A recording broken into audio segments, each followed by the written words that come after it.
Hello real folks, నేను మీ doctor Sravanthi Ellisiri, founder and CEO of S Infra Heights private limited. అసలు తెలంగాణ రాష్ట్రంలో ఏం జరుగుతుంది? ఆంధ్రప్రదేశ్ ఎలక్షన్స్ వచ్చిన తర్వాత తెలంగాణలో ఇన్వెస్ట్మెంట్ చేసే పరిస్థితులు ఉన్నాయా? అసలు తెలంగాణ ఇన్వెస్ట్మెంట్స్ ఇప్పుడు బయర్స్ మార్కెటా లేకపోతే వెయిట్ అండ్ వాచ్ పీరియడా? అసలు తెలంగాణలో ఎక్కడైనా సరే మనం ఒక రియల్ ఎస్టేట్ సెక్టార్లో ఇన్వెస్ట్మెంట్ చేయాలి అంటే ఇది ఫేవరబుల్ కండిషనేనా?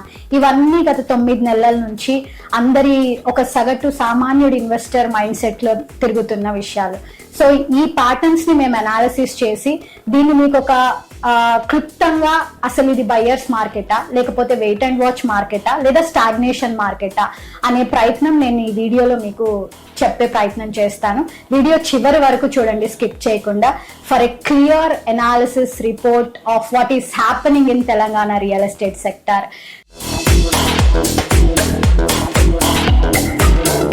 సో బేసికల్ గా 9 నెలలు అవుతుంది న్యూ గవర్నమెంట్ ఫామ్ అయ్యి.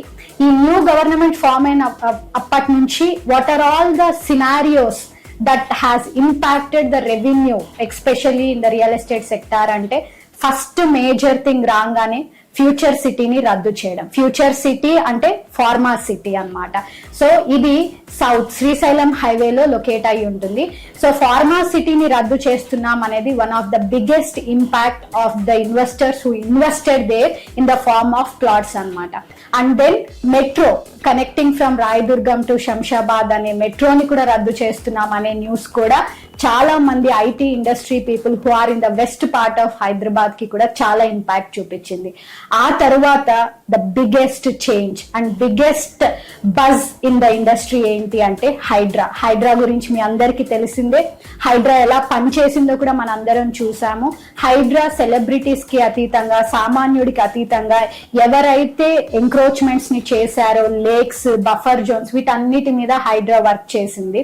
హైడ్రా తీసుకున్న యాక్షన్స్ అప్రిషియబుల్ థింగ్స్ అయినా ఎన్వైరన్మెంటల్ కి సంబంధించి, కానీ అన్ని పర్మిషన్స్ వచ్చి, బ్యాంకు లోన్స్ వచ్చి, ఈఎంఐలు కడుతున్న వాళ్ళ ఇల్లుని డెమాలిష్ చేయడం వెనక అర్థం ఏంటి అంటే, ఒక అప్రూవ్డ్ లేఅవుట్కి కూడా ఇలాంటి ఒక హర్డిల్ వస్తే ఏం చేయాలి అనేది అందరికీ ఒక పెద్ద కన్ఫ్యూజన్.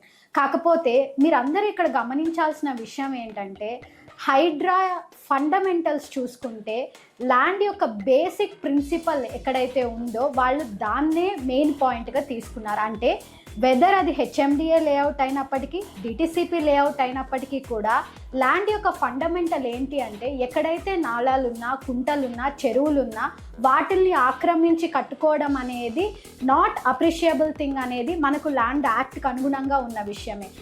పర్మిషన్స్ వచ్చాయి అని చెప్పి మీరు ఇగ్నోరెన్స్ చేసి లోన్స్ వస్తున్నాయని చెప్పి మీరు ఇన్వెస్ట్మెంట్ చేశారు కాబట్టి మీరు సేఫ్ అని అనుకున్నారు. బట్ మీరు వెనక్కి వెళ్ళి చూస్తే మీరు ఇన్వెస్ట్మెంట్ చేసిన ఏరియాలో ఆ విలేజ్ మ్యాప్ని తీసుకొని కనుక చెక్ చేసి ఉంటే అక్కడ ఏదైనా లేక్ ఉంది, దాన్ని ఆక్రమించే ఈ యొక్క కన్స్ట్రక్షన్ వచ్చింది అనే బేసిక్ ఎజెండా కనుక మీకు అర్థమై ఉంటే, మీరు పర్మిషన్స్ ఉన్నప్పటికీ, అది గుడ్ రిప్యూటెడ్ బిల్డర్ అయినప్పటికీ కూడా లోన్స్ వస్తున్నా సరే మీరు అక్కడ ఇన్వెస్ట్మెంట్ చేయకుండా స్టెప్ బ్యాక్ చేసి ఉంటే ఈరోజు మీ ఇల్లులన్నీ సేఫ్గా ఉంటాయి.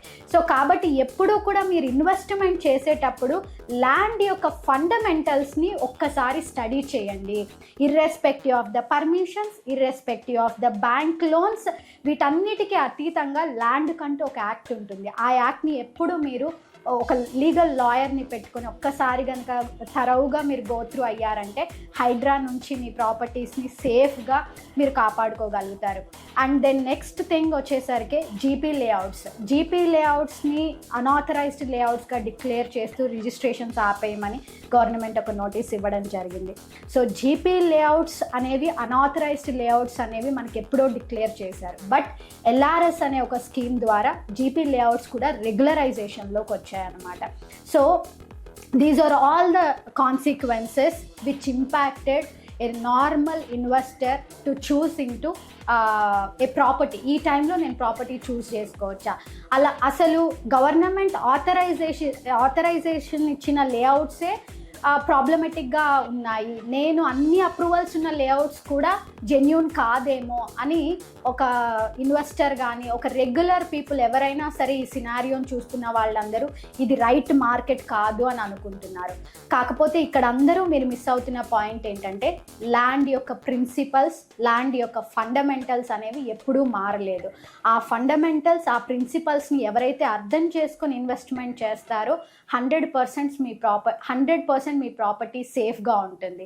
And next thing which impacted అంటే it's like a game changer అయినప్పటికీ కూడా పీపుల్ దాని మీద ఒక ఖచ్చితత్వానికి రాలేకపోతున్నారు. దట్ ఈస్ ఫార్మా సిటీనే future city, net zero city, urbanisation కింద gold city, so many things అక్కడ రాబోతున్నాయి అని చెప్పి సేమ్ అదే ఏరియాని ఒక పాజిటివ్ ఇండెక్స్లో తీసుకొచ్చే ప్రయత్నం గవర్నమెంట్ అయితే చేసింది. కాకపోతే ఆ ఏరియాలో మీరు ఇప్పుడు ఇన్వెస్ట్మెంట్ చేసే పరిస్థితి ఉందా అంటే నో. ఇప్పుడు వెయిట్ అండ్ వాచ్ పీరియడ్లోనే ఉన్నారు. అక్కడ ఏ ఫార్మా సిటీని అయితే రద్దు చేస్తున్నాం అని చెప్పి దాని పేరు మార్చి net zero city and future city with AI technology and great infrastructure and great అర్బనైజేషన్తో ఒక సిటీని నిర్మించబోతున్నాం అని చెప్పారు. కానీ ఆ మాటలతోనే అక్కడ ఇన్వెస్ట్మెంట్స్ ప్రైజెస్ పెరిగాయా అంటే లేదండి. ఎవరైతే అక్కడ ఆల్రెడీ ఇన్వెస్ట్మెంట్ చేస్తున్నారో వాళ్ళ ప్రైజెస్ ఫాల్ డౌన్ అవ్వకుండా, డిప్రిసియేషన్లోకి వెళ్ళకుండా స్టాగ్నేషన్లో నుంచి కొంచెం అప్పర్ ద లెవెల్కి వచ్చాయి. బట్ ఈ టైంలో అక్కడ ఇన్వెస్ట్మెంట్ చేయాలి అనుకుంటే కేవలం మీరు ఈ అనౌన్స్మెంట్స్ని బేస్ చేసుకొని కాకుండా ఆ ప్లేస్ యొక్క ఆర్గానిక్ పొటెన్షియాలిటీ ఏంటి అంటే ఎయిర్పోర్ట్కి దగ్గరగా ఉండడం, availability of government land bank ఉంది, అది నెక్స్ట్ గవర్నమెంట్ వచ్చినా సరే ఎలాగైనా యూటిలైజ్ చేస్తుంది అని చెప్పి హ్యూజ్ క్యాపిటల్ అక్కడ పెట్టకుండా మినిమం బడ్జెట్ రేంజ్లో మీరు అక్కడ ల్యాండ్ ఎక్వైర్ చేయడానికి ట్రై చేయండి. అంటే మీరు నెక్స్ట్ టర్మ్కి ప్రిపేర్ అవ్వండి అక్కడ ఇన్వెస్ట్మెంట్కి. And most important thing, Musi అనేది ఆ సిటీ యొక్క బ్యూటిఫికేషన్కి హెల్ప్ అయ్యేది. టు హెల్ప్ అంటే మన హైదరాబాద్ని ఒక వరల్డ్ ప్లేస్లో పెట్టడానికి మూసీ బ్యూటిఫికేషన్ అనేది హెల్ప్ అవుతుంది. బట్ అది రియల్ ఎస్టేట్ సెక్టార్కి ఎలా హెల్ప్ అవుతుంది అంటే క్లీన్ సిటీ, క్లీన్ ఎన్వైర్న్మెంట్ ఉన్నప్పుడు ఎప్పుడు కూడా మనకు గ్లోబల్ ఇన్వెస్ట్మెంట్స్ని అట్రాక్ట్ చేయడానికి చాలా హెల్ప్ఫుల్గా ఉంటుంది. సో అండ్ కంపెనీస్ విషయానికి వస్తే రీసెంట్ టైంలో మనకు కొత్తగా వచ్చిన ఇన్వెస్ట్మెంట్స్ అయితే ఏం లేవు.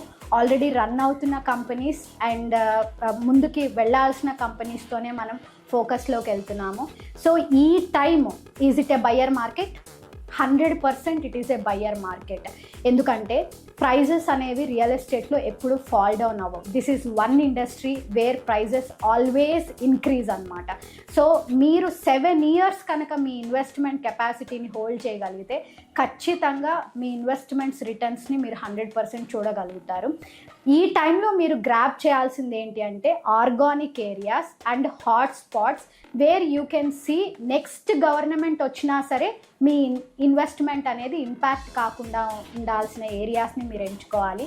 సో అలాంటి ఏరియాస్ ఏంటి అంటే south part of Hyderabad, both Srisailam highway and Bengaluru highway are driving their own potentiality అనమాట. బట్ ఈ టైంలో మీరు హ్యూజ్ క్యాపిటల్ ఇన్వెస్ట్మెంట్ చేయకుండా తక్కువ బడ్జెట్లో ఎక్కువ ల్యాండ్ని గ్రాప్ చేయడానికి ట్రై చేయండి. నెక్స్ట్ మార్కెట్ ఓపెన్ అయ్యేటప్పటికి మీ దగ్గర మంచి ఇన్వెంటరీ ఉంటే ప్రైజెస్ అనేవి ఆటోమేటిక్గా పెరుగుతాయి. సో ఈ టైంలో మీరు you invest in a place where your capital is very safe. So huge క్యాపిటల్ని తీసుకురాకుండా మినిమల్ క్యాపిటల్తో మీకు 5 yearsలో రిటర్న్స్ వచ్చేలాగా మీరు ఇన్వెస్ట్మెంట్స్ చేయండి. And this government, A government అయినా సరే రెవెన్యూని పెంచే విధానంలోనే ఉంటారు. And 1 year of time period అయిన తర్వాత వాళ్ళ ఫోకస్ ఆఫ్ ఫ్యూచర్ సిటీ ఎలా ఉంటుందో మనకు అర్థమవుతుంది. అండ్ ఈ గోల్స్ అన్నీ కూడా వీళ్ళు 4 yearsలో అచీవ్ చేస్తారా, అసలు ఎందుకు మనం ఇన్వెస్ట్మెంట్ చేయాలి అని ఆలోచించే ప్రతి ఒక్కరు కూడా గవర్నమెంట్స్కి అతీతంగా హైదరాబాద్కి దానికంటూ ఒక ఓన్ పొటెన్షియల్, ఒక own revenue growth and Hyderabad is a permanent place. Hyderabad environmental conditions also support to grow your investment. కాబట్టి మీరు ఆంధ్రప్రదేశ్లో ఇన్వెస్ట్మెంట్ చేయాలా, తెలంగాణలో ఇన్వెస్ట్మెంట్ చేయాలా అని ఆలోచించడంలో తప్పు లేదు. కానీ ఇన్వెస్ట్మెంట్ చేయకుండా ఆగిపోవడం మాత్రమే తప్పు. కాబట్టి మీరు కనుక ఇన్వెస్ట్మెంట్ చేయాలి అనుకుంటే మీ దగ్గర మంచి క్యాపిటల్ ఉంటే ఖచ్చితంగా మమ్మల్ని అప్రోచ్ అవ్వండి. Will guide you with right investments.